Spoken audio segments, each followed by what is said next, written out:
Hello, it's Quinn with PTSD. While black, I thought I would give you a chat while I twisted up my hair for the night. Yes, my darlings.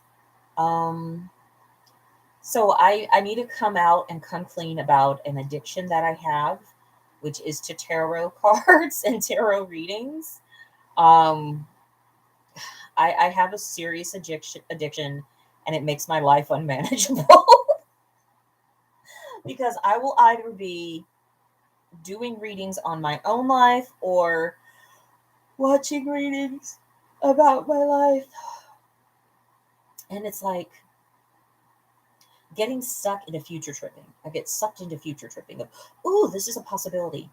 And so what I've had to do with my own personal tarot practice is just to be asking the question, what is God's will for me today? What is God's will for me today? And I have this cute little book. I've had it for years. That somebody gave me, and it breaks down like, you know, the meaning of cards on things like, ow, shoot, this is where the impact of the brain injury, where the piece of wood hit me, so it still hurts 6 years later. 6 years later, but what was I talking about? um, Predicting the future, obsessing about the future. Notice my PTSD will like hook on to a story of what a possible outcome is. And I've noticed that my PTSD makes me impatient. It's like, okay, I want instant gratification. I don't know if it's a PTSD or the brain injury, one of the two. I have a much more, probably the brain injury. Yeah. I have much more of a need for instant gratification to see things work out, to see things get better. And part of it is because I've been through hell for quite a while with the pain and dealing with doctors and things that don't work out. So when there's any sort of news of something good or some kind of clarity coming through, I'm like, yes, I can't wait. And then I obsess about it and it doesn't come through. And I'm like, oh man. Yeah. So I need to take a break.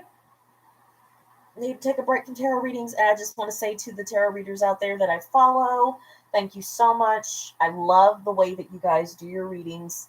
They're all different, and it's neat. It's neat. I because I can't remember the cards as well since the concussion. Um, I always have to look at the book when I do my readings. So I was hoping to get better at like learning the cards and to, read from the pictures of the cards by watching Sharo. Oh, excuse me. But yeah, it's not so good. Not so good. So I'm having to take a break from that. And the other thing too is I'm noticing as I take a break from the things that bring excitement, which I now know it's like an adrenaline rush. I'm noticing the world seems very gray, very blah, very boring. And I'm trying to reduce my sugar and salt intake. So there's no chips in the house. So there's no crunchies. And my sugar that I'm having is like graham crackers. I get to have graham crackers. But I'm like, they're crunchy, but they're dry. Um, Munch on some damn carrots. So food is not providing the high, that sudden ooh, of forbidden flavor. And I'm not obsessive shopping. I'm cutting down on the workaholism to the point of work avoidance at some days, especially when I'm fatigued. Um, because I will pick up everything and be like, oh, I want to run with it and go. Um, so I'm trying to balance that out still. And so it's like everything just feels gray and blah. But you know what? I guess that's what it's supposed to feel like when you're not stressed out and adrenalized all the time. I know I have a lot of process addictions. Sugar is my substance addiction that I do have. But everything else has been process addictions, including the self-injury that I had as a teenager. So it's being able to let the world be just what it is. And then there's also the fantasy and love addiction that I have. And now that I'm like stepping away from the whole gang stalking story and letting that go, and focusing on trying to be better as a voice actress. Ow. It's yeah, I'm noticing that I'm like, man, I'm bored. I'm bored. Thank God I'm fucking in love with my husband, but he's not here all the time. So I'm bored and he can't be my entertainment. You can't just be the feet that you see in the back of my videos, you know. um yeah, yeah. So I guess I could get excited by sorting, organizing, and filing, which I need to do. I've got papers all over the place. I've got books that I need to go through. Um, I can get excited about that, right? Right? And until I can't focus, my brain turns off. I'll get excited about that. I will put that on my to do for this week. Um, yeah, I can get excited about shredding documents. Ooh, shredder. Yeah. So, um, back to spooky stuff. You know how those people were trying to kill me with magic spells and stuff like that. Ooh ah. Or that was part of the it's part of the tarot readings. Is that people were trying to kill me with magic spells. I figured out what the spell was that they did. They tried to kill me with boredom. They tried to bore me to death. Bitch, it's working. You're boring me to death. I'm bored. I'm bored. That's yeah, and that's how I'm gonna die. It's gonna say it on my tombstone. She was bored. Actually, I want to get cremated, so yeah. But bored. That's how I die.